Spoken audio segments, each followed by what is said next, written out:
Welcome to the Aural Apothecary podcast, authentic chat about medicines, pharmacy and healthcare in the UK. Pharmacists Jamie, Gimmo and STC take on topical and controversial stories, but keep it edgy yet light-hearted. Guests share their career-defining drug, song and book, and also share their joyful patient stories. Welcome to the Aural Apothecary podcast. My name is Jamie Hayes. For this episode, we're joined by Trevor Silvester. Trevor is a therapist, author and trainer who is best known for developing cognitive hypnotherapy. We will welcome Trevor in a moment as he shares a drug for our formulary, his career anthem, and recommends a book for the Aural Apothecary Library. For our micro-discussion, we continue our look at an article in the Sunday Times earlier in the year. The NHS is flatlining. Here's how to save it right now, by Health Editor Shaum Lintern. Before any of that, let me welcome my two fellow apothecaries. STC is in Bournemouth and Gimmo is in Cardiff. Welcome both. Good evening. Good evening. What have you been up to? It's actually that long since we recorded the last podcast, is it? So I've been off this week, so not much to talk about really, because I've been gardening and clearing out the shed, as you do when you've got holiday. And I went today to see, I've been to Bristol today, over the water, to watch a pantomime, of all things. Oh, no, you didn't. I did. Mother Goose, well, it was supposed to be John Bishop, but I think he had some family issues, but it was Ian McKellen, so it was quite weird watching a pantomime with a thesp in it. It was good. That is weird. That's some substitution. It was at Easter. No, he wasn't the sub. He was the main man. But maybe it's a new thing, Easter pantomimes. So yeah, so sorry, not much. Did I see you'd been to the Tip, though, as part of your shed clear out? I did, yes, I did. I was in there Easter Day. I was in the Tip. And how is your Tip operating? Hang on a minute. Surely the Tip is closed on Easter Sunday. No. Are you still having to book the Tip? It was a recycling centre, Steve. They're not Tips anymore. It's You don't have bin men either, do you, in Wales? It's you still have to book and prove that you're. I don't know what you're proving, but I had to book in advance. So, Gamer, you said you did a lot of gardening. We know that lots of people like to listen to podcasts when they're gardening. So, shall we assume that you listen to some podcasts? No, I'm still on the Rest is History back catalogue. So I was listening to the Rest is History. Okay, fair enough. Well, actually, I've got a terminology actually that my sister-in-law, who is the reason why today's guest is on, her name is Tracy, and she is a avid listener of the podcast, and she says she never listened to a podcast until I introduced her to our podcast. And she was round on Easter Sunday, and she said to me, "Steve, I'm podcast pissed," she said. "I'm listening to so many podcasts." And I said, "I like that phrase, Trace. I'm going to use that on the podcast." So well done, Tracy. Not only did you deliver us today's guest, but you came up with podcast pissed. Well, hold on, Steve. On that term, then you're more than pissed. You're a podaholic. Yeah, probably. He's gone to the next level, Gimmo. Yeah, is that like when you start listening to podcasts as soon as you get up in the morning? You do it when you're on your own, that kind of stuff. You can give up, you just don't want to. That's true. Yeah, okay, I'll take that. The other phrase I heard this week, which I think is genius, we were talking last week about the NHS. Armageddon was the word that we couldn't remember. You started calling it Armageddon. Now, of course, it's been bad again this week as the NHS junior doctors strike. So I'm in a meeting with a lot of sort of senior people, and somebody was describing just how bad the situation was at the hospital. And I don't think they meant to say it, and I didn't actually pick them up on it. I just thought, I'm having that, because I'm absolutely sure he's talking about how bad it was, and he said, I thought he said, situation. But I think he just said situation, but I quite like that. So it's a bit of a situation going on. In England. Oh. Very good. I caught up with an Aural Apothecary alumni earlier today. I caught up with Dr. Sally Lewis, our National Clinical Director for Value-Based Healthcare. Was she listening to rock music? She wasn't on this occasion, but it was just a reminder. We could have met on Zoom or on Teams, but we didn't. We met up in a coffee shop, had a great catch-up, got a few things sorted, and then as we walked out to the coffee shop, still chatting, we got a couple of other things sorted too, and that just wouldn't have happened if we'd been on the line. And then I had about a 40-minute drive home, which gave me some time to process what we'd just been discussing. So it was a real reminder to push for, when possible, some face-to-face contact, and rather than being on Teams or online, because it's a completely different experience. Yeah. You mean, so go human? Go human. Yeah, I'm like that. When you go in Tesco or Sainsbury's and you've got all automatic things. Sometimes they look over to you and they look lost, don't they? The people that are behind the counter. So I always smile at them and say, yeah, I'll go human anytime. And they say he's in again. Okay, before I introduce our guest, look, a thanks to all our listeners. We have a truly global audience. Wherever you're listening from across the world, thanks from everyone involved with the Aural Apothecary. And please don't forget to visit our new website, theauralapothecary.com. Let's move on. It's our great pleasure to welcome Trevor to the Aural Apothecary. Trevor is a therapist, author and trainer who's best known, as I said, for developing cognitive hypnotherapy, a model of therapy that combines a modern use of trance states with techniques from a wide variety of approaches based on the needs of each client. He is co-founder of the Quest Institute, a training organisation that offers courses in cognitive hypnotherapy. Trevor was editor of the Hypnotherapy Journal for 9 years and served on the committee of the National Council for Hypnotherapy for a further 5 years as Director of Supervision and Ethics. He's written 6 books, including Cognitive Hypnotherapy, What's That About and How Can I Use It? And, interestingly for our audience, Grow, Personal Development for Parents. Hi Trevor, welcome to the podcast. Hi, very glad to be here. Thank you. Thanks for joining us. Let me start off, Trevor. If we bumped into you in a pub, a bar or a coffee house, how would you tell your story? Well, yes, it's a bit unusual in a way, having begun as a police officer and then segued into becoming a therapist. But I think the common denominator is both sets of people tend to be nosy, especially about other people. It just became a natural thing. I'd been a police officer for 18 years, and a lot of the latter years were in training school, where we were taught workplace counselling and things like that. And it just felt like I'd found my thing. I did a course in psychotherapy and hypnosis and got really excited about the possibilities of that. And then stumbled across this wacky American thing called Neuro-Linguistic Programming, or NLP, which was phenomenal because I was in a unit at Hendon at the time that was dealing with students who were failing the course. So we had a month to turn them around or else they got the sack. So we would teach them how to learn and how to study better. And I'd done a certificate in education at Greenwich University, took 2 years, learned next to nothing about educating people. I did a 7-day course in NLP and learned more about how the mind works from them that I could then translate into helping these students than I could ever have believed. You know, we went to a point where we could coach them for 2.5 hours, and their exam results averagely improved somewhere in a range of 15 to 30% and maintained afterwards. So I was kind of hooked on how quickly the mind could be changed. I set up a private practice where I worked in the evenings after Hendon, and then just realised I didn't want to go back, to doing patrol work. So I left and went into private practice. And because I'd been a trainer for a number of years, it seemed an obvious thing to do to set up a training school after a few years of. In hypnotherapy, there's a lot of kind of traditional ways of looking at things. The deeper the trance, it's seen as a special state that you put someone into. The whole kind of stage hypnosis thing, which I was never very attracted to and didn't really fit. And also within therapy, within psychotherapy, there seemed a great predilection for giving people labels, and then the treatment came from the label. So if you saw 6 people for anxiety, they'd all got treated the same way. And that seemed crazy given the individuality of the brain and people's experiences. So I began to develop my own kind of ideas. And so when my wife and I, Bex, launched the Quest Institute, we called it Cognitive Hypnotherapy to differentiate it from traditional hypnotherapy and as a separate kind of psychotherapy. And it went from there. And so we don't do labels. We look at each person's individual experience.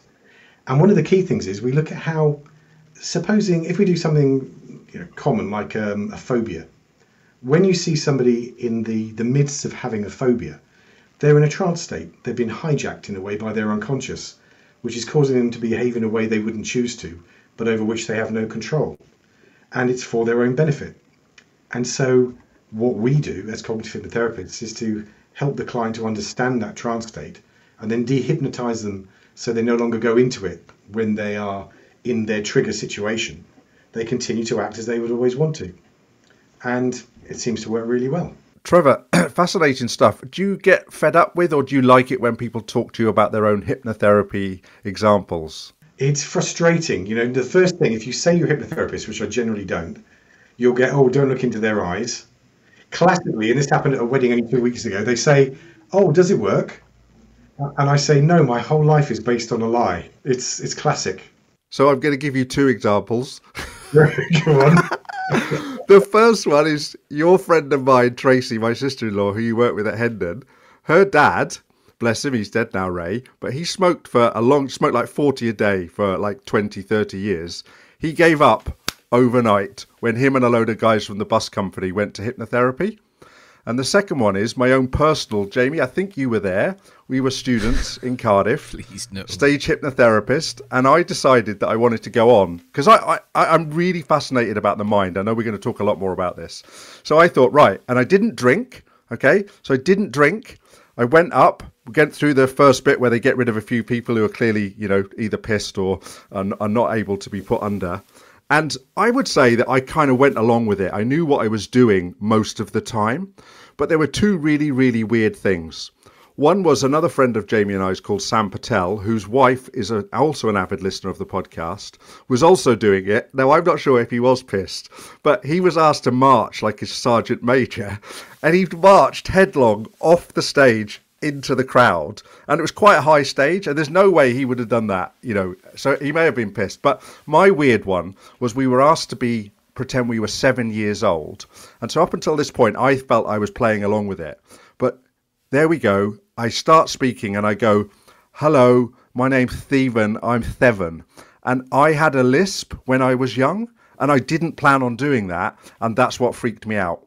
And that's why I think there's definitely something about the mind. Well, not something. There's loads about the mind that we just don't get. Yeah, I completely agree. But that's hypnotism, isn't it? As opposed to hypnotherapy. And I suppose that's that's where the annoyance comes, is when the two, because there's obviously similarities, but they are different, aren't they? There's a continuum of trance, really, and you find that there's various scales that experimental hypnotists have demonstrated. And people who go up on stage, usually they're screened by the stage hypnotist to be highly suggestible. About 10% of people are somnambulists. So they'll go into a deep trance and be highly suggestible in a very rapid time with no training. And that's very little use to me as a therapist, because I can't depend on my client being good at trance for me to be worth them spending time with me. So what you find is that everyone goes into trance every day. When you're daydreaming, when you miss a turning on the motorway because you're deep in thought, when you're bored at a meeting, all that stuff is trance, anytime when you're not in the moment. And we can utilize that because that's the state you're in when you're having a problem. So they don't need any special training or be particularly skilled at it. But for someone like Steve, usually they mistake suggestibility with gullibility, and it's not. It's usually, and I hate to say this, Steve, because this is going to sound nice, but it's above average intelligence and highly creative. They're two of the common denominators of people who go into that kind of trance well. Yeah, let's move on. Let's move on from complimenting Steve. So what you're saying, Trevor, I think is fascinating, because I've done a bit of the NLP courses myself, and I know there's a mixed evidence base around NLP on its own, but the principles are about, as you're saying, about human behaviour and how we look at human behaviour. One of the things we talk about a lot is in behaviour change is about heuristics and things like System 1 and System 2, and this idea that a lot of decision making in healthcare is automatic. The idea that we think when we've made a decision, or we've picked a drug up off a shelf, or we've made a prescribed decision, it's a conscious decision, but it's not. It's an unconscious decision. So I'm just really interested when you started to talk about trance state, because that, in a way, I suppose, is, again, talked about continuums, is the same sort of thing as heuristics, isn't it? It absolutely is. I read somewhere, and I can't, don't quote me, but something like 90% of our behaviour is driven by the unconscious, and it hasn't got the time to work everything out. So it uses a series of rules of thumb or heuristics to guide it. And once you understand what they are, you can short circuit them, because they can really help you. A lot of our positive behaviours are heuristically based as well, but the negative ones are too. And if you can understand what that is, what that rule of thumb that's being used, then we can get inside the programming, if you like, and help them to change it. And it's not me doing it as a therapist, it's me helping them to where they need to go in their own minds to do the changing. That's something I like about this approach, rather than the traditional thing, which is very Svengali-like, of whenever somebody says, oh, they put someone into hypnosis, I kind of just get this kind of itchy feeling. It just doesn't feel right. It feels a bit coercive, and there's a power dynamic I don't like. if somebody comes to see me, then it's a meeting of two people on equal ground, and nothing is happening without their permission. So, Trevor, as you know, this is a medicines podcast, and when we were looking for guests, and I was talking to Tracy, and she suggested you, and because it is a really fascinating story, and I think we might come back to this later on in the podcast about the power of using complementary therapies, because I guess it is a complementary therapy, isn't it? And all those, I've also had Reiki therapy, for example, with chronic intractable headache. I don't get it. I'm a scientist, right? It shouldn't make sense, but it helped. But in conversation, obviously, what you said that you were also happy to talk about was, if you like, partly through, I guess, how you learn about the subject that you now teach and that you help people with, is that from a personal point of view, you were also interested in that, what the mind has got, and whether or not the use of psychedelics may actually enhance or help. And so that was one thing that you said you'd be happy to talk about, because obviously with us being a medicines podcast, we're particularly interested in that kind of element. And most of us, I'm sure most of the listeners, and I'm sure the three of us here, haven't used any what you would describe as a psychedelic drug, legally or otherwise. So would you be prepared to talk to us a little bit about that? Yeah, very happily. It came about, I think 2016, we did a research project where we were comparing cognitive hypnotherapy against other talking therapies being used within the NHS. And we were using the same outcome measures as was used within the NHS, GAD-7, PHQ-9, those kind of things for anxiety and depression. And the results that we got from our pilot study showed that 71% of our clients were reporting themselves recovered from anxiety and depression on an average of 6 sessions, which we were really pleased about. And that compared to, I think CBT had an average of about 42%. So there's a lot of flag waving going on about that. But what bugs me is what about the 29% who aren't helped by it? They're still out there. And so I'm always looking for, we've got to be humble about the fact that in 100 years' time, people will look back on what we think is cutting edge and laugh at us, like we do really about Freud. Well, most of us do about Freud. And so I'm always looking for what's new. And just several of my students were coming along talking about these experiences they'd had with ayahuasca, which had been very beneficial. And it knocked on the door often enough that I decided to take it as a sign. So being someone who's never even smoked, let alone taken any kind of drug, the idea of suddenly taking a psychedelic was quite scary, because I've been indoctrinated into this idea, especially as a police officer, that drugs are bad. But anyway, I found a place where I could go off and do it legally. And I had a 3-day or a 3-night really experience with ayahuasca, which was absolutely transformative to a degree which I would say I'd never experienced from therapy alone. And I went in as an atheist and I came out not an atheist. That was how transformative it was. I'd spent 20 years teaching cognitive hypnotherapy as a non-spiritually based, scientifically driven approach. And suddenly, I'm meeting alternative spirits from alternative realms who were giving me these insights which absolutely helped me move to a different level of wellness mentally. So I thought, well, this has got to be something that should be offered. And I got deeply interested in it. I came across a book by Michael Pollan called How to Change Your Mind, The New Science of Psychedelics. And he went round, there's a Netflix series on it now, and he went around all the different offerings in psychedelics therapies in America. Ecstasy, psilocybin, LSD, and reported back what his experiences were. And I saw that he was being helped by people with psychedelic guides. And I didn't even know they existed. So I did some research, and within 2 weeks I was in Colorado learning how to be a psychedelic guide, and I went back a month later to take the advanced training. And they were using psychedelic cannabis. And I didn't even know cannabis could be psychedelic. And honestly, 3 puffs of this in the beginning, I took more later, but 3 puffs kept me completely cataleptic for 3 hours in the most amazingly somatic, healing environment with no talking going on at all. It was all like the cannabis was doing it to me kind of thing. I assume you must have inhaled. Oh, yeah. Yes, probably too much to begin with. So, since then I've used psilocybin as through magic mushrooms. I've used DMT once, which I wouldn't use again because I couldn't see how it could be used therapeutically.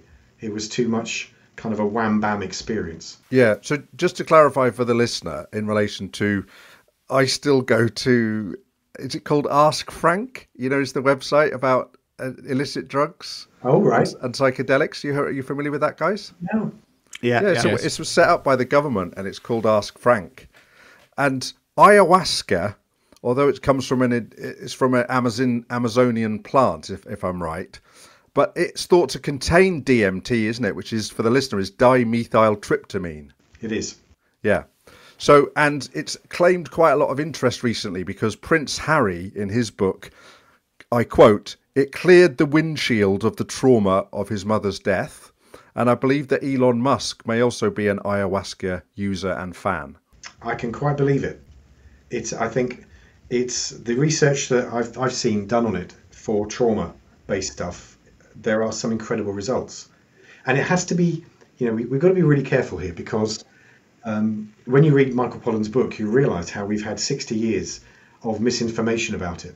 Back in the 50s and 60s, in America, LSD was being used on an ongoing basis by medical professionals in therapy as a standard thing. Cary Grant had over 100 LSD sessions and said it was the most effective therapy he'd ever gone. I don't know why he needed 100 sessions, mind you, but nevertheless. And then Richard Nixon, he jumped the fence at Stanford with Timothy Leary, and the kids started taking it. Richard Nixon got scared that they wouldn't allow themselves to be drafted to Vietnam, and so began the war on drugs. So I've been part of the generation that's been raised with all the scare stories about psychedelics. And there's no doubt we've got to be very careful and responsible on how they're introduced into use. Because what I found was that while the ayahuasca was a really transformative experience, it was almost too overwhelming. And if I hadn't known what I know about how the mind works, it could have been quite dark for me afterwards. So I think it needs, Timothy Leary talked about the set and the setting being really important. And that is the mindset of the person going into the experience and the setting within which it's delivered. And I would add that it also needs a careful period of integration after the experience so that you can fit whatever revelations you've had from the experience into your world, back into your world. Otherwise, it could be really discombobulating. No, I think that's an important point, isn't it? Because you describe something that's very attractive, don't you? Is almost a spiritual experience that can cure your depression, and in that way, if we're not careful, it becomes like a magic bean, doesn't it? So I think because I looked at the evidence base. We shared some papers between ourselves, and so there's a growing evidence base, but we still do need to tread very carefully because I think we're in the realms of some emerging evidence, some very positive experiences like you describe, some celebrity endorsements, and I suppose it's just treading carefully. But actually, when I've read the evidence base, it does. I am quite optimistic about where it might take us. Yeah, I am too, and I think there needs to be a balance because it does need to be done responsibly, and we know that the minute it would become available, there would be all kinds of charlatans peddling it as the latest, quick fix. And while it could be a quick fix, only within the right usage, the right parameters of its use. But what I wouldn't like it to be done, I'm saying this because I would fall outside the fence within which it would be allowed. I don't want the psychiatry profession or even the psychotherapy profession to own it. Because I think we need to be humble because people in a spiritual field, indigenous tribes have been using it for hundreds and hundreds and hundreds of years. There's an expertise there and a knowledge of how to place it in a certain setting, which might not transcribe into a clinical setting. So, for example, a friend of mine has just taken part in a ketamine clinical trial and has had a short-term benefit from it, but nothing long. He reverted quite quickly afterwards. And listening to the protocol, I guess because it's a trial, it was done really to measure the effect in the moment, but it didn't prepare him beforehand, and it didn't help him integrate the experience afterwards. And so if it's just going to be like, come into my normal office, but today I'm going to give you some psilocybin, that might not really fit. You've got to meet the client in their model of the world and its use. And that applies to psychotherapy now, doesn't it? In terms of, we give people a drug and it doesn't work because we know they should be having the therapy alongside it, hypnotherapy or otherwise. It should absolutely be a mixed bag of approach, shouldn't it? There's always been this thing in psychotherapy that the school that your approach comes from is the best school. And so instead of everybody sharing new ideas, people tend to put fences up. So there's lots of these little churches in therapy that don't talk to each other. And so I've always wanted for cognitive hypnotherapy is to be fenceless. And so we go in and we borrow from everything. And we would be the same way if ever we were allowed to use psychedelics.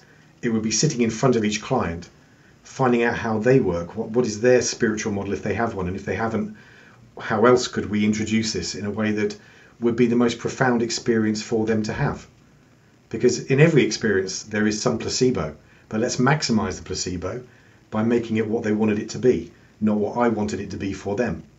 Does that make sense? Yeah. Trevor, what we do though is we put something in a medical journal. So there's a trial of psilocybin that appears in the New England Journal of Medicine, one of the biggest journals in the world. It appears in the journal, and then from there, and so that's a phase 2 study of a couple of hundred patients, and from there, the media frenzy that happens does it a misservice, really, doesn't it? It deflects. And so we didn't know you were coming on, so I've been collecting this stuff for months and months. Okay, so of course we did. It's not just thrown together. The Sunday For people papers. who can't see, Jamie is showing us literature, not actual pills. Yeah, Sunday Plants that he's been growing in the garden. The Sunday papers. Psychedelic drugs are being heralded by a growing number of medics as the answer to the mental health crisis. Somebody probes. Tune in, take your ketamine prescription. Yeah. And so with the psilocybin study that came out in November, it just feels as though that, and again, I think in 10, 15 years' time, we may look back and think, oh, that was just the PR machine crunching into action as these articles were planted or released to, let's get people talking about psilocybin. And that's what it feels like to me a little bit, is despite the small amount of evidence that is trickling through, we've just, once again, we get way ahead of ourselves. Yeah, we do. And I do think we need to tread cautiously here in doing that. And let's face it, all of those drugs are already out there and people are already taking them. And there are places you can quietly go in the UK and do it. And sometimes it's recreationally and sometimes it is done within a therapeutic background, but not necessarily well. And so I think what we need is to bring it into the open so people have a choice to go to someone that they can have trust in rather than just someone they've heard of down the pub who does it, in their living room. Yeah. And I'm going full conspiracy here as well. In terms of asking for declarations of interests in there's lots of little companies mentioned now, aren't there? Little spin-outs of... Are you talking about Big Mushroom? Very good, Gimmo. But yeah, there's lots of spin-outs, lots of little companies, little boutique companies starting, and it's multi-billion-pound segment. I'll give you another one. Ketamine clinics. So they're the questions I'd like to ask. What was the question? Well, about not of you, Trevor, but generally right. When you see these pieces, you see these opinion pieces, you see these pieces in the media, it's following the funding, and we always find out 5, 10, 15 years afterwards that, it turns out there's a junket here, or that there's been some, money, if you follow the money. Trevor, just so you can get your thoughts before, let me just add in something for the listener. So you'll have heard, we've talked about psilocybin before, which is another one of these tryptamine alkaloids like ayahuasca. And it's just been licensed this very week. There was a piece Paul sent it was from The Guardian, and it's in Australia. And psilocybin has been licensed, and it's probably we're thinking it might get licensed here. But as Trevor has said, it's sort of single dose with psychological support. and it's for treatment-resistant depression.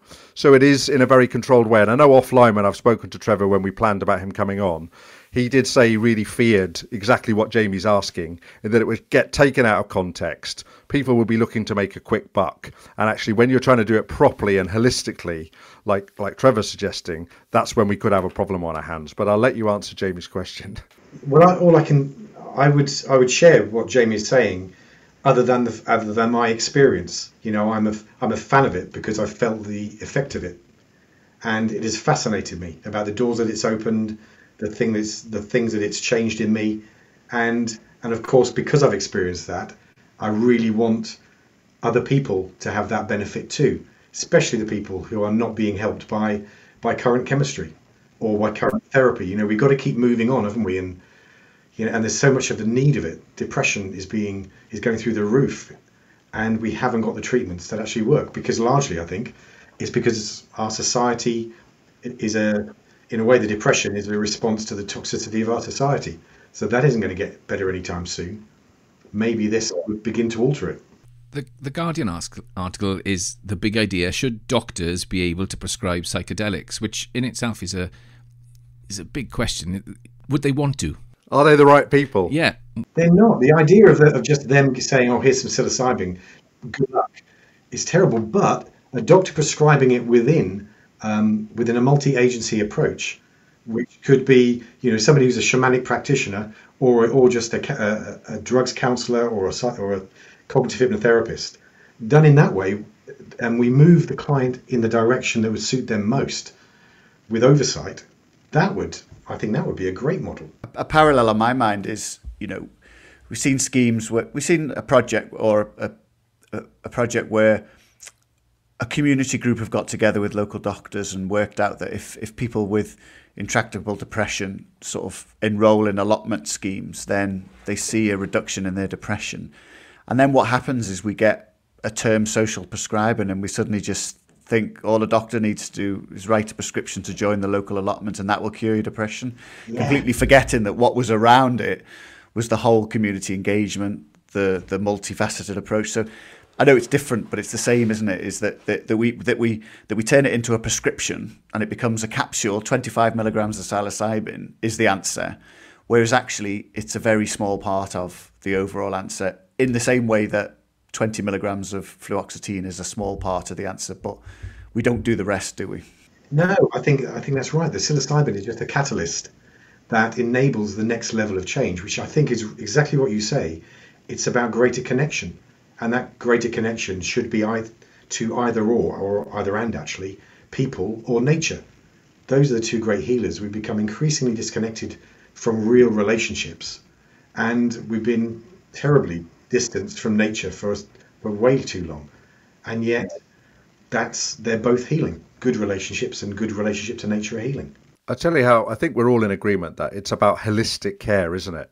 And we talk about that a lot on this podcast. And if you've been an avid listener, you will know when I say this. So if you remember the Karen Sankey episode, who's the GP who talked about working with homeless people and how she just realized that, you know, just because it was easy to prescribe an antidepressant, it wasn't the right thing to do. And that it was the need to think about all those things that were around it. And think about if you've read the book Stuart, A Life Backwards, which was introduced to us by Lucy Pollock.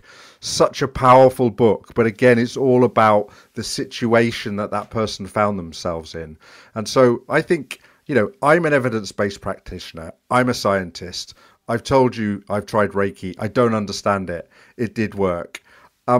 There's definitely something, but I think we're all agreed that there needs to be some control, but it does need to be used in the way that it was always used, as I understand it, in that it is, like you said at the beginning, about situation, and you need somebody to support that as well. And I think that's very much the thing. And there was two other things I just wanted to say for the benefit of the listener, which is that it's quite clear when I've read around the subject as well that, and I'm sure you would agree with this, Trevor, but there are definitely types of people who are not recommended to use psychedelics.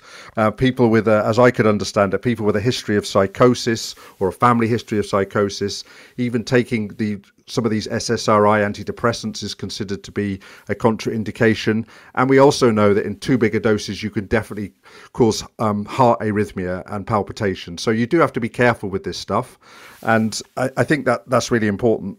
The last thing I wanted to say when I read around this subject, and Trevor, I think I sent this to you and I wasn't sure if you were aware of it, but those listeners who might remember the name Professor David Nutt, he was a neuropsychopharmacologist. He was the head of the Advisory Council on the Misuse of Drugs. He was actually dismissed from that job in the UK. I think he now works in Australia or New Zealand. And he is behind a new drink that has come out called Sentia, Sentia, Sentia GABA. And it's the idea that it called it mimicking the conviviality of alcohol, and that it would offer the 2-drink sweet spot. And it's basically him talking about enhancing GABA, which is one of these inhibitory neurotransmitters that potentially some of these psychedelics work on. But I just found it fascinating. It's incredibly expensive if you go to look to buy a bottle of it, because I had to think about buying a bottle for Gimmo and Jamie for Christmas. But had you actually heard of Sentia?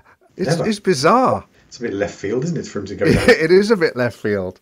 And just picking up the point you made there about the contraindications, absolutely, those are really important to consider, but not those alone. I would go further to say that it also depends where the person is in their life at that particular moment. And I think a period of therapy before we got to the point of taking psychedelics for many people would be required. You know, there's a level of balance in your own psyche that you need to be at to get the most from it.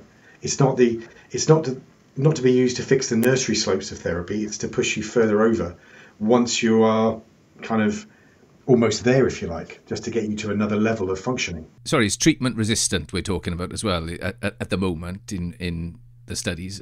Can I just say, in my notes, Professor David Nutt is head of the Psychedelic Research Group at Imperial College in London. He may be that as well, but I thought he'd definitely moved to Australasia. Anyway, interesting, this GABA Sentia. Try and get hold of some. Gimmo, did you have a last question? It's been fascinating, this, isn't it? I really think we could talk. I could talk all night. I'm using on the way it works, and my simplistic take, and I may be completely wrong, is that the reason that you need to be in a particular sort of stage of your therapy is what you're doing is through taking a psychedelic, people get an insight into their own condition or their own way of thinking that allows them to address it in a practical way, and that's the spirituality of it. Is that sort of, it's your own brain guiding you towards a solution. Completely wrong. Yeah, I might well be wrong. Can I have permission to talk weirdly for a little while about it? We can cut it out. It's okay. The experience you have is that I thought, first of all, as a therapist, I would, if I was going to be using it, they would take it and then I would be guiding them through their experience. And I actually found that you need to stay out of it because, to use the terminology, the medicine does it for you. And so it does feel as if some kind of sentience outside of you is guiding the process of bringing you to these insights. It's a very weird thing. And here's an interesting thing. With ayahuasca, it's actually two plants from the Amazon. One is a vine and one is something else. Now, I don't want to embarrass myself in front of you guys because I'm not quite sure of the chemistry. But they have to be mixed together because without the second plant, the DMT wouldn't be available. The gut just breaks it down. But this other plant has an inhibitor which prevents that from happening. Now, there are thousands of plants in the Amazon, and these two don't even grow in proximity to each other. And they have to be prepared in a very particular way. So how did the indigenous tribes come up with this concoction? And if you ask any of the shaman in the tribes, they will tell you that the plants told them. Because shaman enter an altered state and can speak to the spirit of the plant. And that sounds absolutely bonkers until you've taken ayahuasca and you kind of feel like you might have met her. And I can't, I like to think of myself as skeptical and scientific-y, but I left it. You have to leave it at the door because you come out of it and you think, well, I can either say, well, of course I had these experiences; they're hallucinogenics, or you can say that was real. and I found that by going down that was real for me has made the difference to me. You're right, Trevor. It's weird. Yeah, you're right. I was about to say that, but it's a good point to move on, I think. It's been absolutely fascinating. I really do think we could talk all night about this, and I'm so glad that I managed to persuade Gimmo and Jamie. It wasn't difficult to persuade them that you should come on as a guest. What, Trevor, really... the wild card? I never described him as that. I like that. That's going to be a T-shirt. The Aural Apothecary is sponsored by Jamie Hayes Executive Coaching and OneLessPill.com. So, Trevor, one of the other things guests get the pleasure of giving us 3 things, as you know, because I know you're prepared for this. So the first thing is a memory evoking drug that you would like to offer for the Aural Apothecary formulary. So what would you like to offer us? You know, with all of the things we've already spoken of as provisos, I think if you're in the right place, I would say give ayahuasca. Go and visit when you're ready and do the prep and get somebody good. I'm a great fan of psilocybin, don't get me wrong. It's very much gentler than ayahuasca. And I think different psychedelics suit different people. So, you know, there's no one that would suit everyone. Can I just stop you there? We'll clarify. We're not looking for a recommendation for the listener, okay? No, it's a personal evoking a memory. I think that's fine, isn't it? Let's be clear. Yeah, that's fine. Excellent. Okay. So, yeah, under all of those provisos, I go with ayahuasca. Yeah. Am I right in saying that there are certain places, is it Oregon in the USA and Switzerland, is that right? That you could legally use them? And Holland. Holland used to be the case. Don't know if it still is. I think there are several states in America now where you can. Yeah. Well, that's great. Now that we've gone longer, we're into our over 50th guest. We've had alcohol, and now we've got our first illicit drug. So that's great. We've got ayahuasca. If I say illicit drug, is that offensive if I use the term illicit drug? Not to me. Okay. Because that's what I ask my patients. I say, by the way, do you take anything over the counter from Boots, and do you take illicit drugs? Well, it's crazy, isn't it? Psilocybin is a Class A drug, and my understanding is that to be Class A, it has no therapeutic use, which is clearly proving to not be true. Yeah, that's right. Okay. Yes, we should just say again for the listener, all these drugs we've talked about are technically Class A drugs in this country. Not technically. But actually. They are actually. Well, technically, that's correct. Yeah. Okay, right. I thought you might have given us ayahuasca or psilocybin, but that's great. That's what we needed. So that will go into the... So predictable, Trevor. The subsection. Should we put it in the subsection of the formulary with alcohol? Should we start a subsection? Okay, the second thing is a life or career anthem. So shoot for the stars in relation to this, which is for the Spotify Aural Apothecary playlist. Okay, I'm going to go with, not knowing what you guys have had recommended before. It's very eclectic. Is it? I'm going with Paul Weller. Oh, nice. Changing Man. Great tune. And is that related to? Is that what you hear when you use psychedelics? Or no, it isn't. It's just I like the sentiment of the fact that I love the fact that who I am now would have appalled who I was 10 years ago, but that who I was 10 years ago would probably have appalled me 20 years before that. And I love that idea that I am still changing, and I hope that's always the case. Taking you back to who you used to be, and very quickly, your career in the police. Any medicines-related anecdotes there from Medicines Podcast? Other than the obvious, of arresting people for illicit medicines, let's say, my biggest exposure to medicines within the police came during the prison officers' dispute, which I think was late 80s, because obviously, I'm old now, and that's experiences going back, where I was in charge of a dedicated unit, a cell block looking after prisoners from the local prisons. Cell block H. Kind of. And what I found was that 80% of my day as the custody officer was looking after the medications, prescribing the medications to the prisoners. Just about all of them were on it, mainly temazepam and diazepam, and they were utterly dependent on it as well. And I got a real insight into the psyche really of the criminals, of rather than seeing them as bad, as often just being really in need of help. And I think maybe that was part of my transition from wanting to lock them up to actually helping them out. Stuart, A Life Backwards, just to remind people about the book recommendation from Lucy Pollock, if you've never read it. Incredible book. Well, do you know what? To show you that our reading list is the gift that keeps on giving, I've had a conversation with Sam Quay this week, and Sam has just submitted her MBA. Episode 1.10. And she said, I'm looking forward to a holiday where I'm getting ready to read Stuart, A Life Backwards from the reading list. That's the power of the podcast. Enjoy your holiday, Sam. Yes. And actually, I've got an apology to Tracy again, my sister-in-law, because when I went to Lisbon, I borrowed her copy of Albert Camus, The Plague, and I realised I left it on the plane on the way home. It was a bit deep for me, if I'm honest. I think I was about a third of the way through, and I was like, wow, this is really deep. So I'm going to say that I read it, but I did lose it, so sorry, Tracy. Right, that will move us on to the book then. This is something for the Aural Apothecary Library then, Trevor. What would you like to offer the listener in relation to a book recommendation? Well, you said I couldn't have two, so I very cleverly inserted one already earlier in the podcast. So the other one, I thought I'd keep the theme going. And again, this is a little bit out there for you, but I read recently a book called The Immortality Key, and it's by Brian Murascu.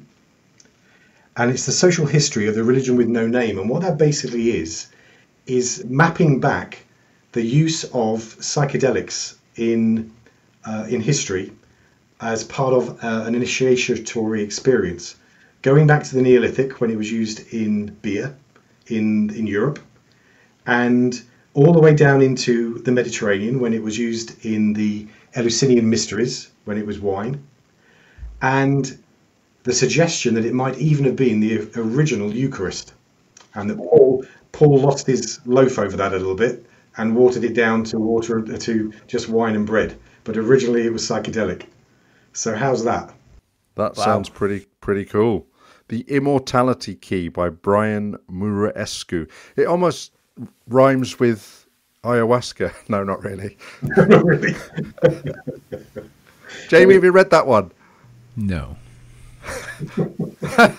Jamie reads everything, so he'll definitely read it because he reads everything. And Gimmo's a big reader as well. I'm probably the least well read. I've always believed in looking opposite to the things you believe in. You know, if you just keep reading what you believe in, then you become very concrete, don't you? So read the things that kind of throw you out. And 5 years ago, I'd never have read a book like that, and yet it just opens your mind to different ways of thinking.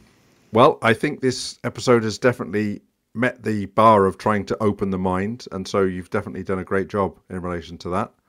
Jamie? Indeed. Our micro discussion next. Did you get a chance to have a look at the article from the Sunday Times, The NHS is flatlining, here's how to save it right now? I definitely did. I did, and I felt really kind of undergunned in it, being just a lay member of the public compared to your Hold it, they're not just a lay member of the public. No, not at all. But, so I'm going to give it a stab. But I don't think just use gun and stab in a sentence. What came to mind was only yesterday I was down in Boots and we were queuing for prescription, and the chemist was down on her knees with a young child looking at something wrong with this girl's foot and talking about the progression of it, what should happen, what they could come back and be prescribed with. And I thought, that's really good. Is that within the chemist's purview of actually beginning to diagnose and treat? And if it was, fantastic, because you know what it's like to get a doctor's appointment. So number 2, let pharmacists do more, I think is a really great idea. And I wondered whether it'd be possible with the NHS hemorrhaging experienced nursing staff, whether there could be funding to actually put some of those nursing staff who might not want to be on ward anymore, but might not mind being in a chemist doing a bit of triaging, as a complement to the pharmacist, as an extra kind of outreach. Great, Trevor, that you witnessed the pharmacist delivering some care.